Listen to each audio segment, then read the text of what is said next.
Welcome to this week's Who the Folk podcast. I'm Lottie Goldsmith, the editor of TC Jewfolk. This week I talk with Jenna Zark, a playwright and author whose newest book, Crooked Lines, A Single Mom's Jewish Journey, is out on Labor Day.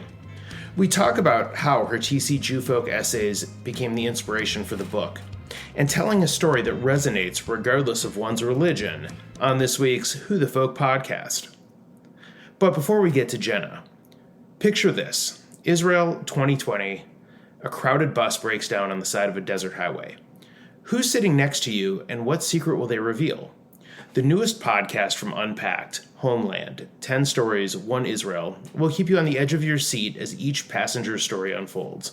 Meet the Russian immigrant who escaped the Soviet Union and the Jerusalem native whose family traces back more than 400 years. Each week, you'll meet a new character whose story will take you for a ride. So get on the bus, grab a window seat, and settle in for Homeland, 10 Stories, 1 Israel, wherever you get your podcasts. Jenna Zark, welcome to the Who the Folk podcast. Thank you for joining me. Thank you for asking.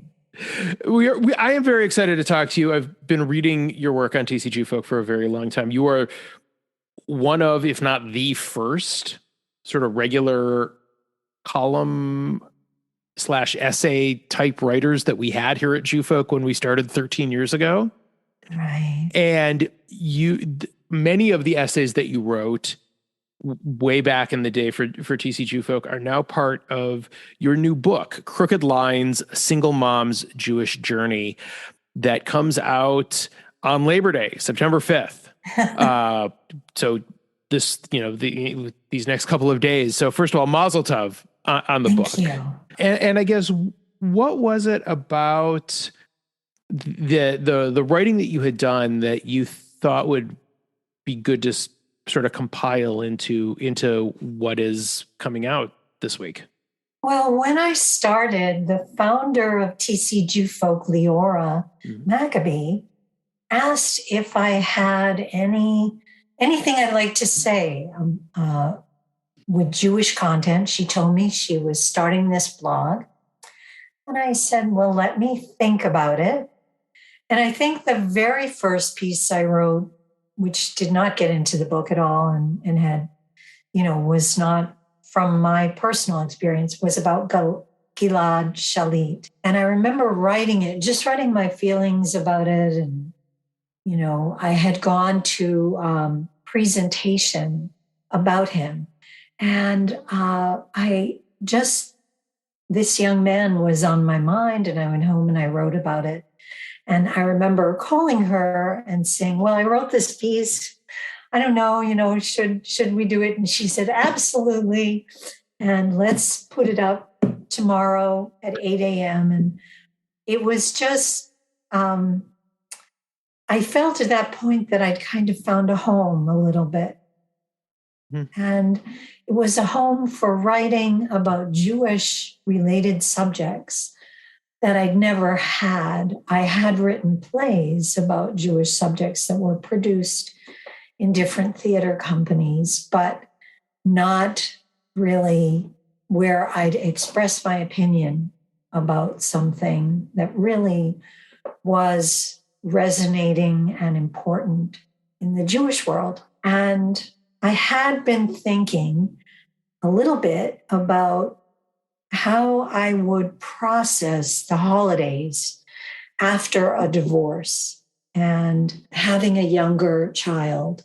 And that was more in the 1990s. But it awakened me, the process of being a single mom and having to work with a co-parent on Jewish holiday, whether your kid was with them or with you, or whether, how you were going to celebrate that took a lot of thought. It took a lot of processing. And I thought about it and I thought, I'm not alone. There are a lot of people out there, I bet, who are single or, perhaps just have different families. They might be gay, they might be trans, they might be single for whatever reason. And our wonderful Jewish community that I love can sometimes feel Lonnie, like it's geared toward two-parent families only. And I love two-parent families. And now I am actually in one, which, is great. But coming to shul, coming to synagogue, and being a single mom can be a very different experience than what you might be used to if you are in a couple. And I love the Twin Cities too. But the Twin Cities tends to be a couple's town, or at least it was, when I was going through a divorce and single parenthood. And I remember going places and thinking, gee, everyone else is a nuclear family. What am I doing here? Is it okay that I'm even here? Sure. And celebrating holidays that are geared toward two-parent families. How does that work if you're not? So when I started writing the essays, I had that in mind. Mm-hmm. I started thinking about, and I began with Tisha B'Av because it was a sad time and I was on the verge of a divorce. And as I wrote more of the essays, I started thinking, put them in order of starting Tisha B'Av and go to the New Year, go to Yom Kippur, go to Sukkot, go to Simchas Torah. And then I didn't know what I was going to do after that. But when I started doing that, things kind of fell into place in ways. Like in Rosh Hashanah, I wrote about it. I celebrated my first Rosh Hashanah as a single mom in a restaurant. And I did it with someone I came to call my Shabbos Goy. So he paid for everything. I would, we'd go out sometimes, other times, and I'd pay him later. But it was like he was my Shabbos Goy, and I wasn't having to be, that. Mm-hmm. And if I ate something, it would be a salad. So it wouldn't be, encroaching on kosher rules. But that Rosh Hashanah was really one of the most amazing I'd ever had. I wanted my Rosh Hashanah to be with family. It wasn't. He said, we were talking about Jewish New Year's and he pulled out a present. And I said, you're not supposed to give presents on Rosh Hashanah. What? And he said, yeah, I know. Just open it. Shut up. Open it.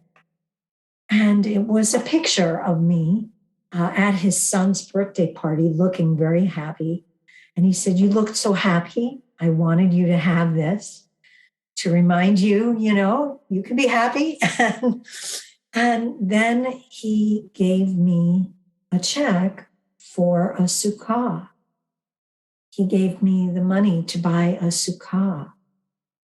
And it was because he knew I had to leave my old sukkah at the canner's house where I had lived. And he had written a column for Pioneer Press, and they had paid him for it, $100. And he gave that to me so that I could get a sukkah. And he was not Jewish. He was Catholic. That's why he was my Shabbos Goy. And it was just all I could do not to cry. But he'd given me that picture of being happy, and I didn't want to disappoint him for smiling. But it was the most amazing New Year's that I'd ever had, because it was telling me that I had a real friend in the world, having just kind of jumped out of a cocoon, so to speak, of being a canner's wife and, being a mom. And, of course, I still was a mom. But it was the beginning of saying to me, you can celebrate Jewish holidays in a whole new way, and you're going to be happy. You are not going to be sad and alone and feeling left out. You are going to be able to create this life for yourself and your son and it's going to be an adventure. The feedback that you were getting from those early pieces where you're writing about the journey you were on, what was that like? Were you getting people saying to you, I had a similar experience, like you're giving voice to the things that people were also going through? Did you find that?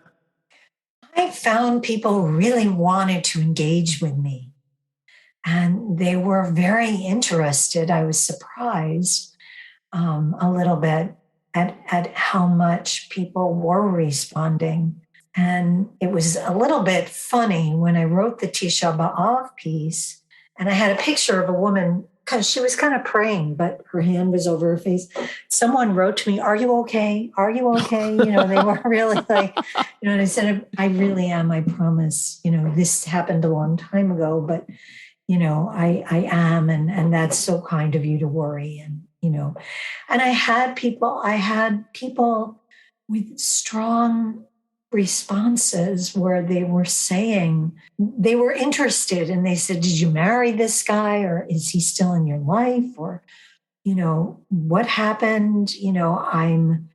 I wrote something for Purim later about intermarriage, and someone wrote to me, but it was also about, this is like, Purim is, for single parents too. And I had this woman say to me, I was feeling really alienated from all religion, and you've changed the way I look at it, which really, wow, that's really was, really, really like struck me and made me feel, again, like, gee, I'm not alone.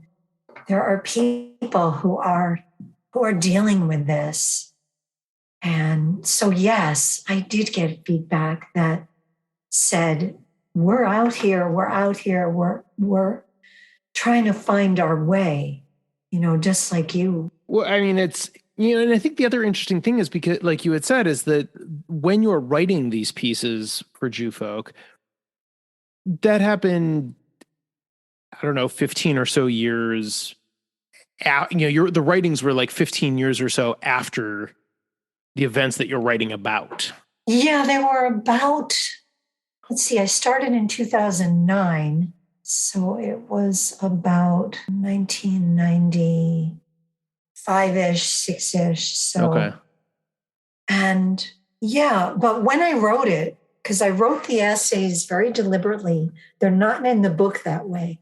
But when I started writing the essays, they were in present tense. Oh, interesting. So it was like, I'm driving down the road, it's Tisha B'Av, and here's a tree, that I'm narrowly missing. But I wanted people to have a sense of real immediacy, that it was happening right now. And the reason I chose to do that was that I felt there would be, and this is the audience I was looking for, parents of both genders, single parents, or people in any situation that wasn't traditional, and how to make that alive for them right away. So in the book, my readers were saying, I'm getting confused because you go back and forth between present and past. Could you pick one? And I decided past, was better for that book. Sure. Which makes sense, I think, because clearly it's a, collection of works of something in the past. So I suppose it makes sense for it to not be in a present tense sort of situation.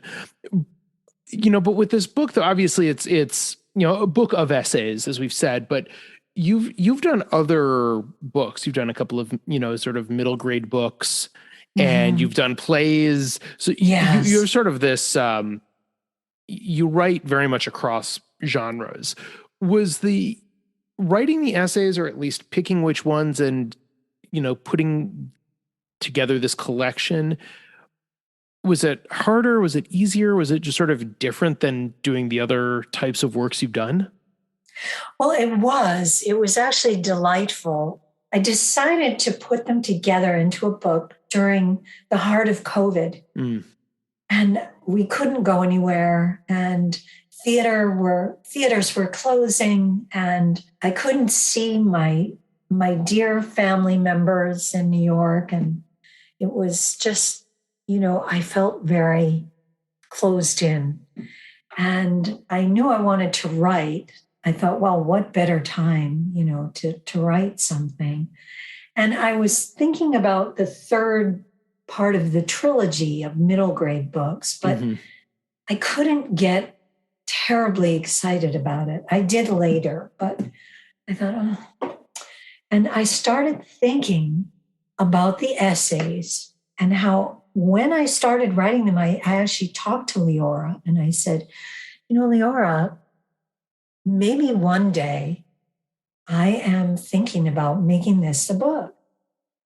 And Leora is always incredibly encouraging. She reminds me a little bit of that John Lennon story about Yoko Ono, and he climbed the stairs in one of her displays.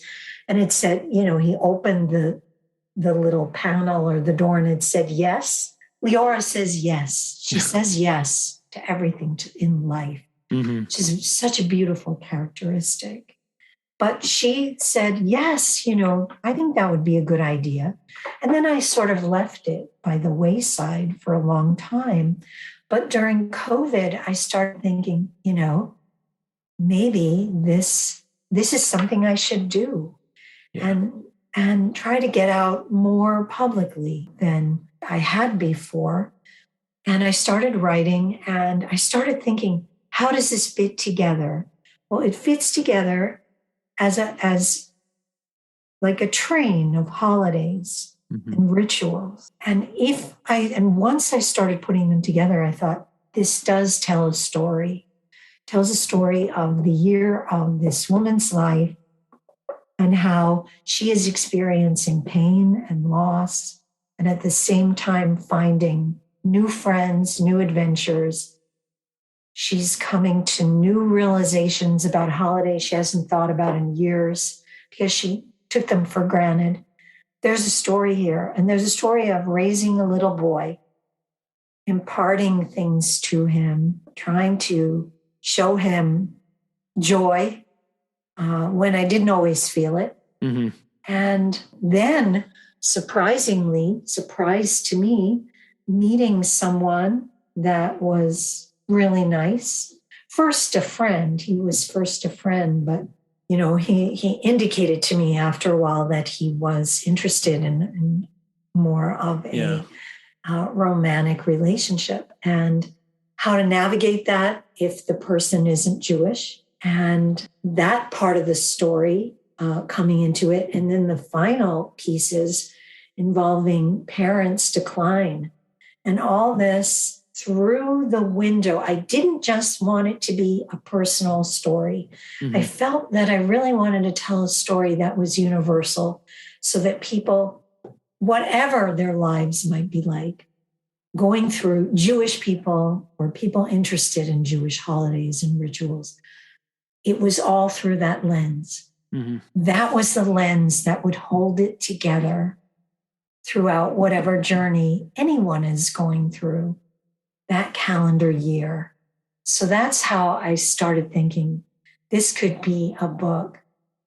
And I started developing some of the essays and adding essays and subtracting others so that I could find, the book is a whole different animal. When you're writing a book, you kind of find that out.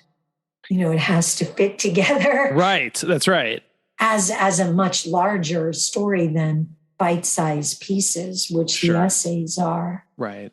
You write about, extensively about your son and the raising of a child as a single parent. And obviously, he, of course, features prominently. I know some of the essays, some of the chapters that we've run on TC Jewfolk, I've mentioned your ex-husband. What are the conversations with like some of the other, not just those two, but some of the other players in the book that you're going to be writing this, you're going to be, some new writing and some sort of reformulating to make it into a book and putting this out there to the world?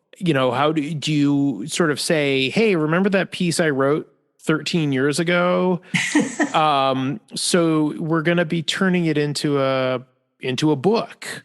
Like these stories are coming together. Do you tell them that? Do you let them know that they're going to feature somewhat prominently in this book of your life? Yes. Okay.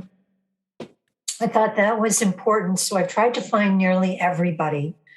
I've talked to John, my friend, who gave me the Sukkah, and I gave him the chapters he was in to read. And I told him to protect everyone's privacy. I'm using first names, but I don't use last names. Okay. So that, and I did that in the essays too. Yes, that's right. That because it's a book about my experience, and I don't even know, the person, I'm not saying anything bad about anyone, but the person sharing that experience might have, just not wanted to be public about it or whatever. So sure. I did only use first names, but he was very happy about it. He was very encouraging. He gave me, he said, yes, do this. I feel like I've asked everyone I've written to them. Sometimes I haven't heard back, but I've said, if I don't hear back, I'm going to assume that you are okay. So I had a couple of friends, not many, but a couple that didn't write back. And then other friends said yes. One friend that I did not ask because I can't find her. I'd love to find her. The story was a sad story. And I changed her name. I changed her husband's name so that no one would be able to, know who they were. Yeah. And everyone else, I think, does know and has been supportive of that. So either they're supportive or they don't write back. So, I would just take it as, they're supportive. Yeah. Or they're not unsupportive. So I've never written a book. I don't know what sort of the anticipation as you enter the last, months, weeks, days. I mean, I guess, and to go back for a second, you would first let, myself and Libby Parker, our executive director at Jewfolk, you let us know that these stories were becoming a book. Back in November, we had this, we were emailing about that. Yes. So now that, fast forward 10 almost months later, what's that sort of anticipation like? That it's happening that far back, but now as we get closer and closer, and now it's the weekend before the launch, is it nerves? Is it anxiety? Is it relief? Is it excitement? Like, is it other things? What's it like? Yes, it's all of the above. It's, I wanted, we changed it to September, so it'd be a little closer to the high holidays. Because we begin during high holiday season in the book. Well, we begin at Tisha B'Av, but really get rolling into the new year. And I wanted, as people get closer to the new year and they might be thinking about New Year matters, to look at this book.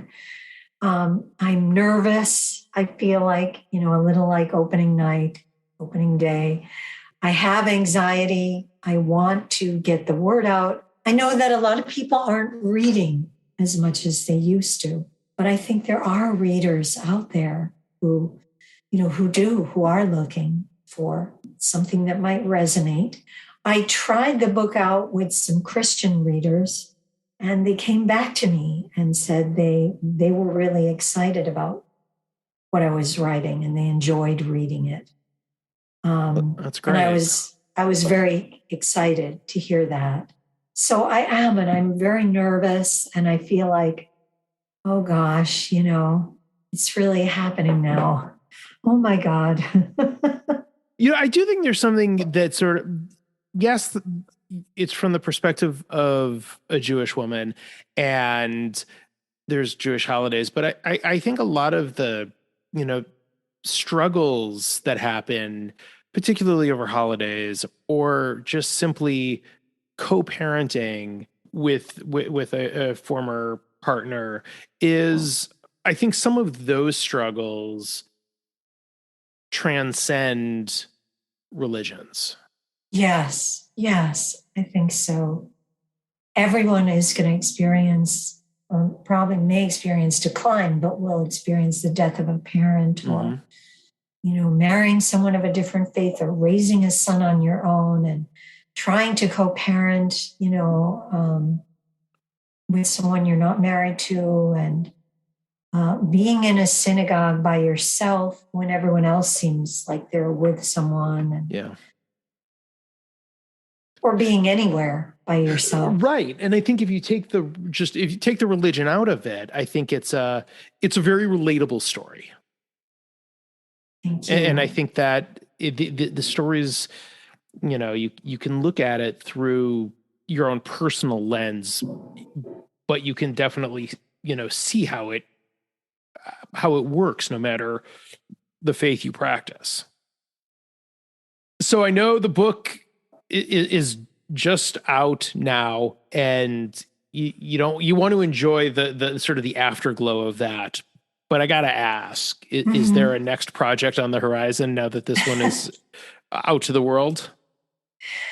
There is. Right now, I'm concentrating a lot on not just Afterglow, but trying to let people know about the book and share it and read it for book clubs or synagogues events. But I am working with a composer in town on a whole different world and project that is going to be a musical, and signed a contract this summer. So I'm excited about that. Oh, that's very exciting.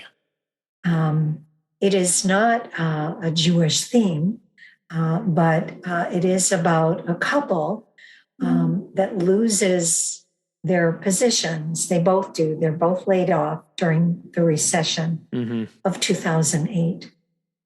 And the woman becomes a lady, she becomes a trucker.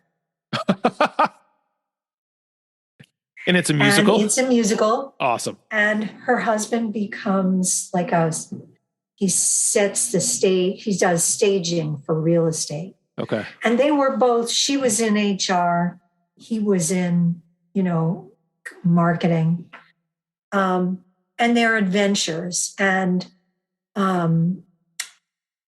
there is a founder of TC Jewfolk that, not a founder, an editor, Emily. So we don't say founder, but editor, who I talked about it to when I was thinking about starting this project. And she said, so they lose everything they have, but then they find out that they have everything they needed. And that's kind of what it, I said that, yes, that's exactly right. And I started the play with the male trucker. And I had a musical theater group that I was in, great musical theater group. And I was talking about it, and one of my co-group members said, it's good, it's interesting, but it's just not funny. And the theater that we're working, that we wanted to work for does comedy. That's all they do. So he said, could you consider changing genders so that the woman is the trucker? I think Wisconsin audiences would find that hilarious. For sure. And so I thought about it, and I thought, okay. And I started talking to people about it, just like talking to you, Lonnie. And I just said, a woman trucker. I didn't even say anything else, and smiles. I'm seeing smiles. I'm seeing people laugh. So this is what we need to do. Yes. Fantastic. So we started changing it around. I started discovering all kinds of things. I'm married to a trucker. Okay. So I do have a lot of I don't have his personal experience, but I have all his stories. Yeah. And I just started changing them around for a woman and finding a whole new world. And so that's what I'm working on now. That's amazing. Is there an ETA for when that comes out? We signed a 3-year contract. Okay. So the contract was signed in July or August, I think. Yeah, July, because yeah. And we are hoping to have a workshop this year or next. Okay. And all theaters right now, I think, are recovering from the COVID pandemic. Yeah. So there's the matter of that, all theaters of how do we move forward, and just a whole recovery, because it's sent everybody. Oh, absolutely. Absolutely. Everybody was reeling. Absolutely. All right. Well, Jenna, last couple questions and we will let you get back to it. First, what is your favorite Jewish holiday? Oh, after writing this book, there are so many now, but I think I would say Passover. How come? Not the food so much, but just I think of it as, kind of the biggest Jewish holiday, where we really come out and bring people together and have such strong rituals. So I think that is, and I think second, I'd say Sukkot, because I love the parties and getting together with people. And the cool thing about Sukkot right now is you can do it outdoors and be with your friends. Yeah. And I think it's just, for me, a beautiful holiday that I can spend with friends. That's fantastic. And what is your favorite Jewish food? Oh, gosh.